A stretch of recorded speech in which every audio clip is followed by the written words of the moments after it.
ఎందుకు మీరు కేసీఆర్ గారిని అంత నమ్ముతారు అని ఆయన ఎప్పుడు అనేది ఒక మాట, కేసీఆర్కు మించి దక్షత, కమిట్మెంటు, కేసీఆర్కు మించి తెలంగాణ సాధించే విషయంలో మొండితనం ఉన్న నాయకుడిని ఒక్కని చూపెట్టండా నేను మీ ఎంబడి నడుస్తా అని చెప్పారు. ఆయన మొహమాటం కూడా పడేది కాదు. దేవేంద్ర గౌడ్ గారు పార్టీ పెట్టారు, చాలామంది వద్దన్నారు జయశంకర్ సార్ మీరు పోవద్దు సార్, మీరు కేసీఆర్ గారితో అసోసియేట్ అయి ఉన్నారు పోవద్దు అంటే ఆయన ఒక మాట చెప్పిండు, ఎన్ని పార్టీలు వస్తే అంత మంచిదే, ఏం కాదు, తెలంగాణ రాష్ట్రం రావాలి, ఆ రాష్ట్రం వచ్చే క్రమంలో నేను చెప్పి వస్తా వాళ్ళకు, నేను చెప్పి వస్తా ఏమని, దేవేంద్ర గౌడ్ సాబ్ కూడా చెప్తా, స్పర్ధ లేకుండా పనిచేయండి, సమాంతరంగా పనిచేయండి, ఒకరితోనొకరు కలహించుకోకండి, ఎవరు చేసినా అల్టిమేట్గా మీరు అందరూ కోరుతున్న తెలంగాణనే కదా. ఇప్పుడు హైదరాబాద్కి వెళ్ళి బయలుదేరి ఢిల్లీ పోవాలంటే నాగ్పూర్ మీదకి వెళ్ళి పోవచ్చు, బొంబాయి మీదకి వెళ్ళి కూడా పోవచ్చు, ఎటుకెళ్ళిపోయినా మళ్ళీ లక్ష్యం అదే కదా.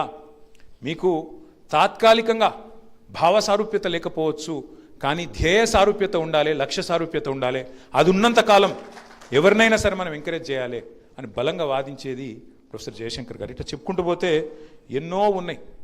అనుమానాస్పదంగా ఎవరైనా మాట్లాడితే తెలంగాణ ఉంటుందా సార్, ఇప్పుడైతే నిలుస్తుందా సార్, వయబిలిటీ ఉంటుందా సార్ అంటే ఒకటే మాట అనేది.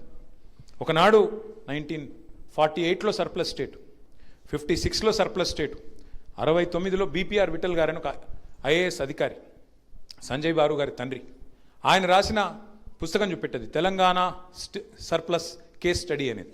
తర్వాత మళ్ళీ 2001లో అదే బీపీఆర్ విఠల్ గారు మళ్ళొక కేస్ స్టడీ రాసినారు, Telangana still surplus, Telangana surplus అని 69లో రాసిన విఠల్ గారు మళ్ళీ 2001లో రాసిన మాట తెలంగాణ స్టిల్ సర్ప్లస్.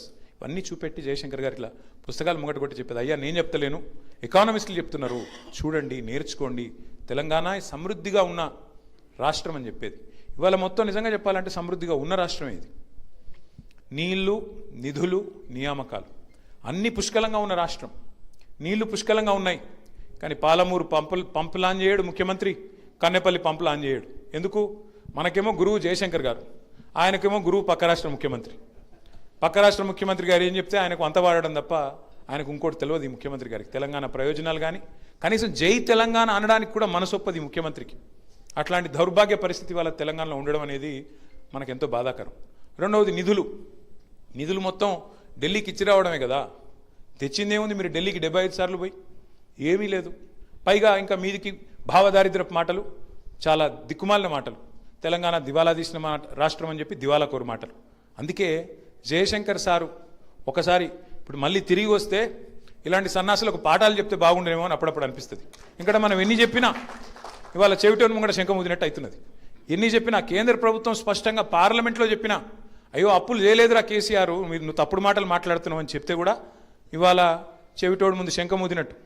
3,50,000 కోట్ల అప్పులు కేసీఆర్ దిగిపోయినాడు, మొత్తం కేసీఆర్ ప్రభుత్వం చేసిన అప్పు 2,80,000 కోట్లేరా నాయన అని కేంద్ర ప్రభుత్వం ఆర్బీఐ లెక్కల ఆధారంగా చెప్తే కూడా కాదు 8,15,000, 9 లక్షలు, 12 లక్షలు, నోటికి ఎంత వస్తే అంత సొల్లు పురాణం. అందుకే అప్పుడప్పుడు అనిపిస్తుంది ఇట్లాంటి సన్నాసులకు జయశంకర్ సార్ ట్యూషన్ చెప్తే కనీసం సిగ్గు తెచ్చుకుంటుండే కొద్దిగా అని అప్పుడప్పుడు అనిపిస్తుంది. ఇక కొంతమందిగా సిగ్గుమాలిన మాటలు మా జగదీష్ అని కరెక్ట్గా చెప్పిండు. నిన్నగాక మన ముఖ్యమంత్రి అంటాడు తెలంగాణలో అంటే ఇద్దరే మేధావులట.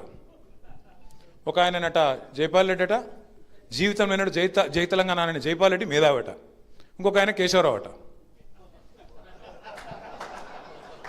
ఇక గది పరిస్థితి ఇవ్వాలి. మరి జయశంకర్ ఎడవాయే, విద్యాసాగర్ రావు ఎడవాయే, ఎంతమంది ఉన్నారు మేధావులు, ఒకరికి ఇద్దరు కాదు కదా బుద్ధిజీవులు, ఎంతోమంది ఉన్నారు.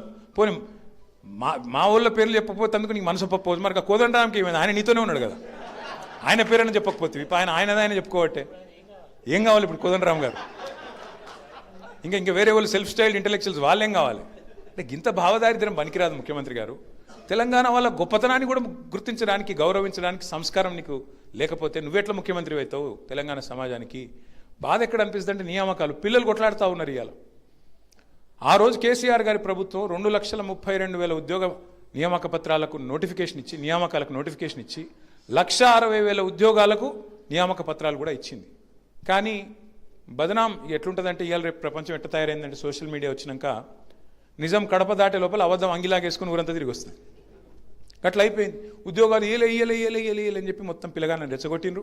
2 ఉద్యోగాలు ఊడగొట్టుండ్రి. కేసీఆర్ కేటీఆర్ ఉద్యోగం ఊడగొట్టుర్రి. మీకు మొదటి సంవత్సరంలో 2 లక్షల ఉద్యోగాలు ఇస్తా అని చెప్పి ఆశ పెట్టిపోయిండు అశోక్ నగర్లో రాహుల్ గాంధీ. ఇవాళ మరి ముఖ్యమంత్రి గారు చెప్పాలా, రాహుల్ గాంధీ చెప్పాలా? ఎందుకు ఇస్తలేవు మరి ఉద్యోగాలు? ఇప్పటి వరకు 2.5 సంవత్సరాలు అయిపోతే 10,000 ఉద్యోగాలు కూడా ఇవ్వలేకపోయిందని ఈ ప్రభుత్వం. వాళ్ళని జయశంకర్ సార్ చూస్తలేడు అనుకుంటున్నారు. ఇదాన్ని నీళ్లు, నిధులు, నియామకాలు సమృద్ధిగా ఉన్నా, అంగట్లో అన్నీ ఉన్నా, అల్లుడి నోట్లో శని అన్నట్టు ముఖ్యమంత్రి కాంగ్రెస్ వాడు కావడం, కాంగ్రెస్ అనే ముదనష్టపు పార్టీ, దేశమంతా వదిలించుకున్న దరిద్రం కాంగ్రెస్. కానీ మనోళ్ళు తెచ్చి ఆయనతో పొరపాటున నెత్తి మీద రుద్దుకున్నారు.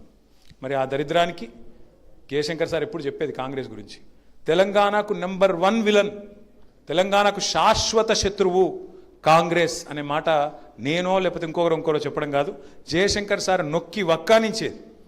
ఒక తరం కాదయ్యా, 3 తరాలను ముంచిండ్రు వీళ్ళు, దుర్మార్గులు వీళ్ళు. జవహర్లాల్ నెహ్రూ టు సోనియా గాంధీ దుర్మార్గులు, ఈ పార్టీ దుర్మార్గ పార్టీ అని చెప్పి పదే మాకు నూరిపోసింది జయశంకర్ గారు.